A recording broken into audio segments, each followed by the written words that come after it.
Hello दोस्तों, मेरा नाम दिलश पांडे। मैं आज फिर से आपका एड स्टडी विद जीएचजे में स्वागत करता हूं।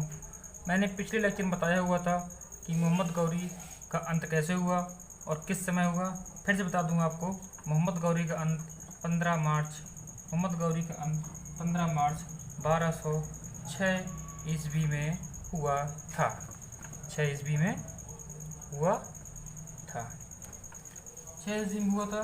और कहाँ हुआ था उसका जो 1206 में हुआ था। इसकी हत्या जो की गई थी, इसकी हत्या की गई थी दमयक दमयक नामक दमयक नामक स्थान पर इसकी हत्या की गई थी। ये मैंने बताया था पिछले लेक्चर में। आज मैं बताऊंगा और इसके बारे में कि फिर इसके आगे दिल्ली सल्तनत कैसे बढ़ी, कैसे आगे बढ़ी, कौन कौन जुड़ा इसके साथ।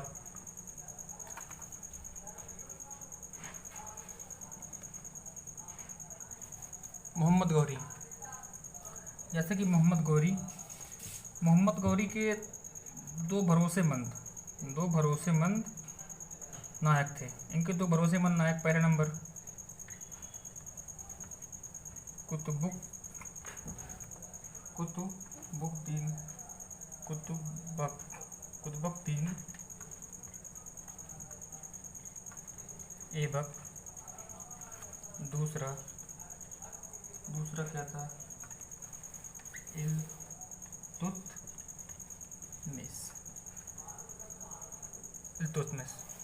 अब मैं बताऊंगा आज कुतुबुद्दीन ऐबक के बारे में। आइए इससे पहले, इसको समझने से पहले कुछ और समझ लेते हैं, कुछ और रोचक कि ये दिल्ली सल्तनत कब से कब तक चला। पहली बात कि ये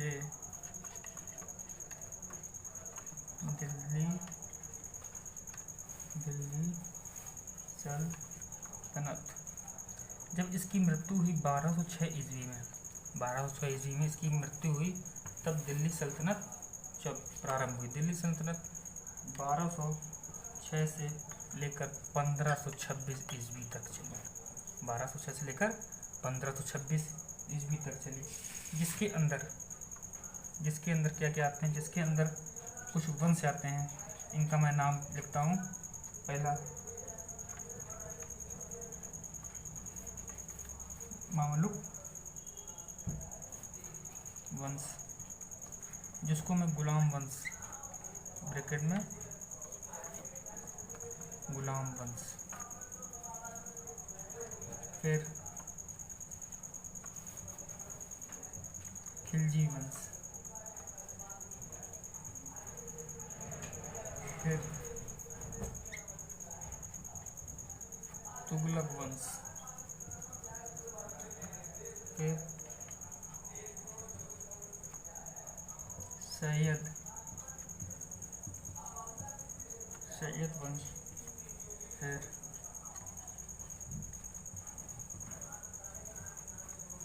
लोधी वंश। और इनका कार्यकाल ये चला 1206 से प्रारंभ हुआ, 1290 तक चला। ये चला 1290 से चला 1320 तक। ये चला 1320 चला 1414 तक। ये चला 1414 से लेकर 1451 तक। और लोधी वंश 1451 से 1526 तक चला। ठीक है।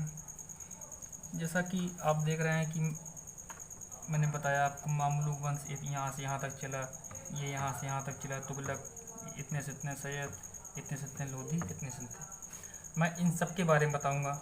एक नोट में एक चीज़ और लिख लीजिए कि दिल्ली सल्तनत का संस्थापक कौन था।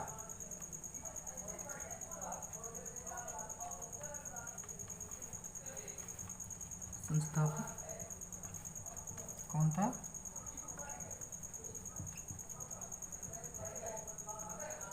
कुतुबुद्दीन ऐबक। और एक और नोट पॉइंट, इसका वास्तविक संस्थापक कौन था? ये क्वेश्चन बहुत बार आया हुआ है, ये बहुत ही इम्पोर्टेंट है कि इसका वास्तविक संस्थापक कौन था। इसका वास्तविक संस्थापक कौन था? इसका वास्तविक संस्थापक कौन था? इसका वास्तविक संस्थापक इल्तुतमिश। इसका वास्तविक संस्थापक इल्तुतमिश था। इतना नोट कर लेना। नोट करने के बाद मैं आपको पढ़ाऊँगा कुतुबुद्दीन ऐबक के बारे में।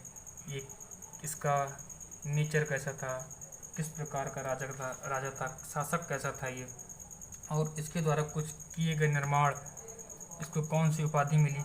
आज मैं इसके बारे में आपको बताऊंगा। धीरे धीरे सब के बारे में आपको बताता हुआ चलूँगा कि इसका उत्तराधिकारी कौन था, इसका जन्म कैसे हुआ, कहाँ हुआ, और इसको किसने पाला। बहुत ही रोचक तथ्य बताऊंगा जो आपने शायद पहले कभी नहीं सुना होगा इसके बारे में। चलिए नोट कर लेना इसको। ठीक है, मैं इसे साफ करता हूँ। आइए बच्चों, आइए दोस्तों, मित्रों, मेरे छोटे छोटे प्यारे मित्रों, आज मैं आपको बताऊंगा कुतुबुद्दीन ऐबक के बारे में कि कुतुबुद्दीन ऐबक की जीवन काल का शुरुआत कैसे हुआ। जीवन काल का शुरुआत कैसे हुआ। कुतुबुद्दीन जो ऐबक था, कुतुबुद्दीन जो ऐबक था, यह एक तुर्की था। पहली बात तो आप ये क्या था, ये तुर्की था। इसके बारे में लिखिए, ये क्या था। पहली बात तो ये तुर्की था। और इसका नाम, इसके नाम के बारे में जानो कि इसका नाम, जो ये ऐबक होता है, ऐबक को हम बोलते हैं, ऐबक को चंद्रमा का देवता। ये आपको किसी ने नहीं बताया होगा, मैं बता रहा हूँ। इसे क्या बोलते हैं? चंद्रमा का देवता, ऐबक को। और इसका जन्म कहाँ हुआ? इसका जन्म कहाँ हुआ? तुर्किस्तान में। इसका जन्म कहाँ हुआ? तुर्किस्तान में। बच्चों मैं कुछ छोड़ूंगा नहीं इसमें, आप देखिएगा। जो छूटा हुआ होगा आप कमेंट में ज़रूर बताना कि आपने ये छोड़ दिया, आपने ये नहीं बताया। मैं सब बताऊंगा। और कुछ और इसके बारे में देखिए। जब ये छोटा था, कुतुबुद्दीन ऐबक जब छोटा था, तो ये अपने माता पिता, अपने परिवारजनों से बिछड़ गया। परिवारजनों से बिछड़ने के कारण ये कहीं खो गया, और इसका पालन पोषण एक काजी ने किया। इसका पालन पोषण काजी ने किया। ये अपने परिवार के बीच में रहकर नहीं पला हुआ है, एक बात ध्यान देना। ये बिछड़ गया था छोटे में, और इसका पालन पोषण एक काजी ने किया। इसका जो पालन पोषण किया है एक काजी ने, और पुत्र की भांति पाला इसे। इसको एक अपने पुत्र की भांति पाला हुआ है। ऐसा नहीं, काजी के भी पुत्र थे, लेकिन काजी ने इसको भी अपने पुत्र के भांति पाला हुआ है। और ऐबक के अंदर क्या कहते हैं कि गेन करने की कैपेसिटी बहुत ही अच्छी थी। कोई चीज़ पढ़ता था, बहुत अच्छे मन से पढ़ता था, और आप इसके अंदर जो इसका माइंड था, कैपेसिटी जो इसकी थी बहुत अच्छी थी। इसलिए इसने बहुत ही जल्दी ही घुड़सवारी और धनुर्विद्या में निपुणता हासिल कर ली। घुड़सवारी और धनुर्विद्या में निपुणता हासिल कर ली। और फिर निपुणता हासिल कर ली। और एक और रोचक तथ्य सुनिएगा आप, कि जब ये कुरान का पाठ करता था, तो इतने सुरीली इसकी आवाज़ इतनी सुरीली थी, तभी से इसका एक नाम और पड़ गया। इसका एक और नाम पड़ गया कुरान खाना। खाना, इसका एक नाम और पड़ गया कुरान खाना। किस लिए पड़ा कि कुरान को सुरीली स्वर में गाता था। और फिर क्या हुआ कि कुछ दिन बाद काची बीमार पड़ गया, जिसने पाला हुआ था इसको। काजी के बीमार पड़ने के बाद काजी की मृत्यु हो गई। तो काजी के पुत्रों ने इसे एक व्यापारी के हाथों बेच दिया। काजी के पुत्रों ने इसे एक व्यापारी के हाथों इसको बेच दिया। जब व्यापारी के हाथों इसको बेच दिया तो उसके बाद ये गजनी लाया गया। व्यापारी इसे गजनी लाया और मोहम्मद गौरी ने इसे खरीद लिया। एक और बड़ी बात, जब व्यापारी के हाथों बेचा गया तो इसको खरीद लिया के मोहम्मद गौरी ने। किसने खरीदा? मोहम्मद गौरी ने खरीद लिया। अब मोहम्मद गौरी के एक ही पुत्र न होने के कारण, मोहम्मद गौरी के कोई पुत्र नहीं था और न होने के कारण ये मोहम्मद गौरी का विश्वास पात्र बन गया। मोहम्मद गौरी का क्या बन गया? ये विश्वास पात्र बन गया। विश्वास पात्र बनने के कारण मोहम्मद गौरी ने इससे प्रभावित होकर इसकी क्रियाकलाप देखकर, इसके गुणों से प्रभावित होकर, जिसके अंदर गुण थी, घुड़सवारी, धनुर्विद्या, कुरान को अच्छी तरीके से गाना, और भी काफ़ी सारे गुण थे इसके अंदर। तो इसका उपाधि मिल गई अमीर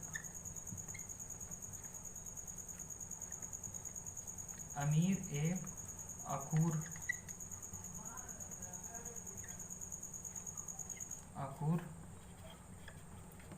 उस्तबल उपाधि मिल गई। या आप यही बोल सकते हो, इसको अमीर ए उस्तबल का प्रधान सौंप दिया गया।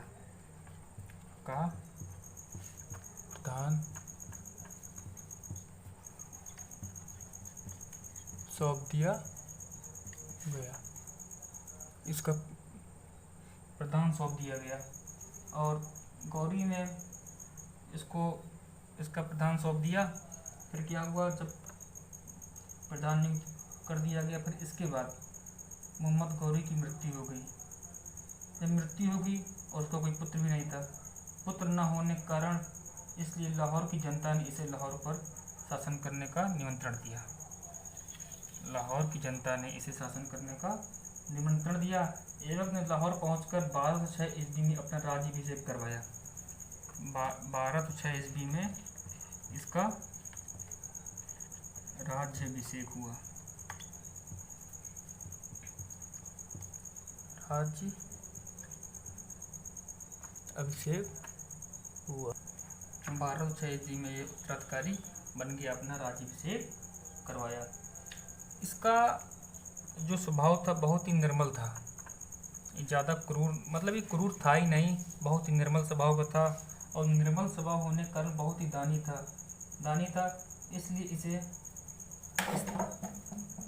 दानी था। और इसने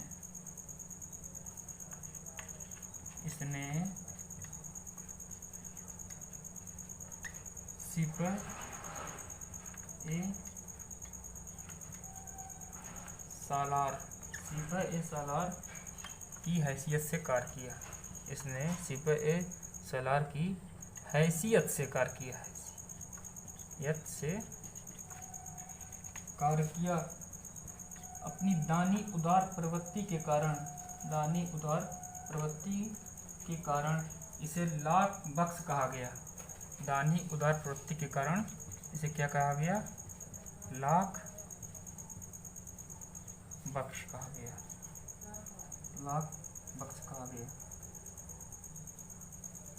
और इसे एक और नाम दिया गया इसी कारण, दानी उदार प्रवृत्ति के कारण इसे एक और नाम दिया गया। इसका एक और नाम हातिम द्वितीय।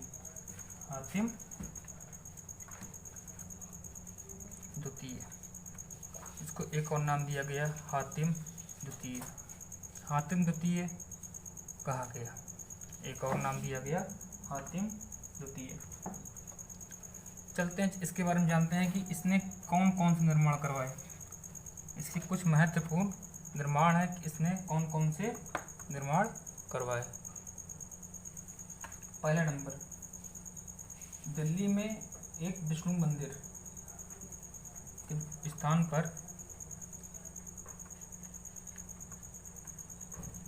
दिल्ली में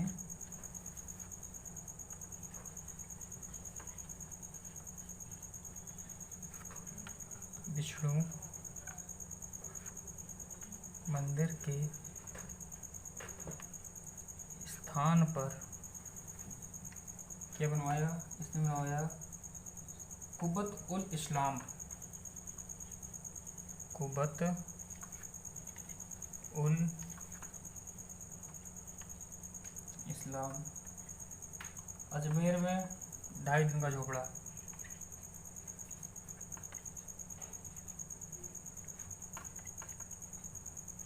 अजमेर में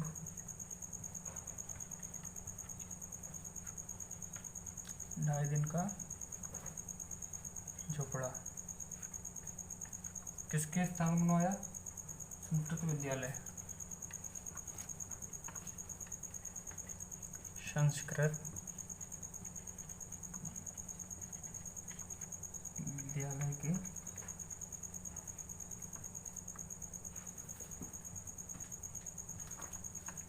स्थान पर। फिर कुतुब मीनार, फिर क्या बनाया? कुतुब मीनार। कुतुब मीनार किसकी याद में? जिसे शेख ख्वाजा कुतुबुद्दीन ने बख्तियार काफ़ी की स्मृति में बनवाया कि जिसे शेख ख्वाजा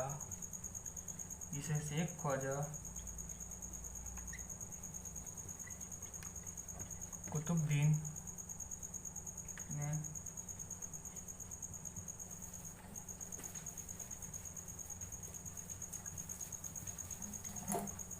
बख्तियार की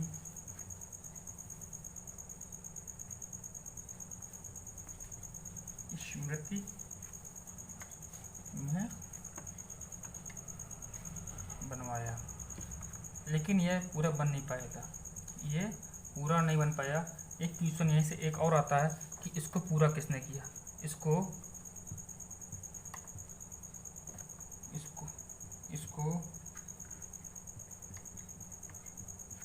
इल्तुतमिश ने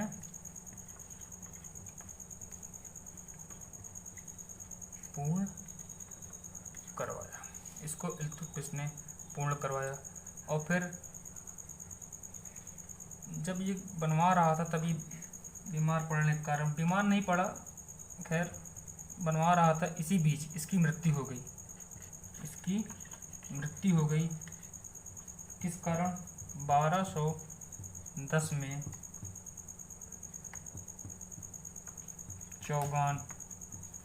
चौगान का दूसरा नाम पोलो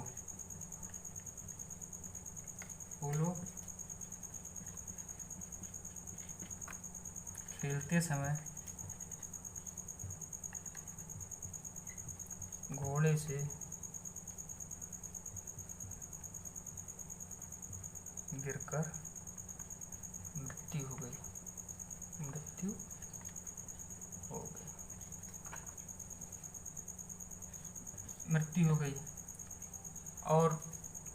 गई। और इसका एक मकबरा जो छूट गया मुझसे, इसका एक मकबरा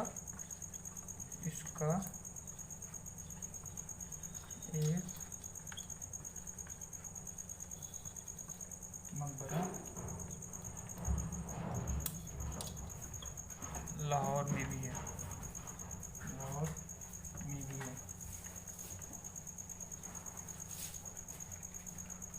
इसका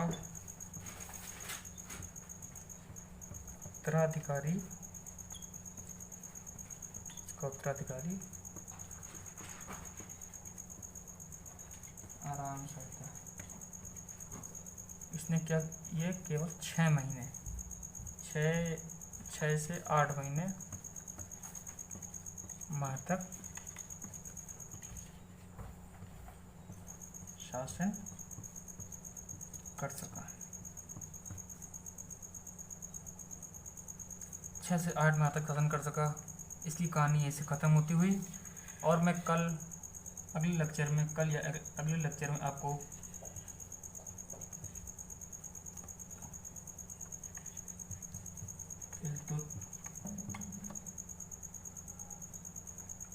इल्तुतमिश के बारे में पढ़ाऊँगा। इसका भी राज्यकाल चला, धीरे धीरे इसका भी राज्यकाल चलता गया।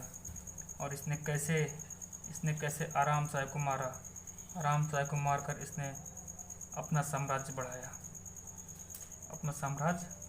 बढ़ाया और काफ़ी सारी उपाधियाँ इसे मिली। ठीक है, मुझे लगता है कि आप लोग को वीडियो पसंद आया और मैं अगले लेक्चर में इल्तुतमिश के बारे में पढ़ाऊँगा।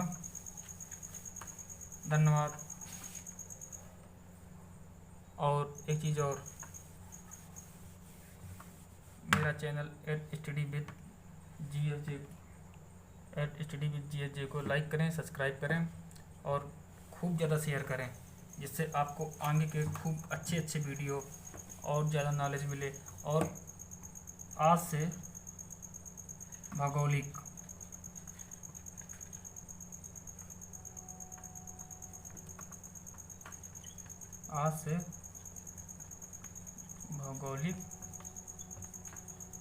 की क्लास स्टार्ट हो गई है, कृपया उसे देखना ना भूलें। काफ़ी अच्छी चीज़ें बताई गई उसमें। और डेली का करंट अफेयर तो डेली अपलोड होता ही है। और मैं आशा करता हूँ कि आपको ये वीडियो पसंद आया होगा।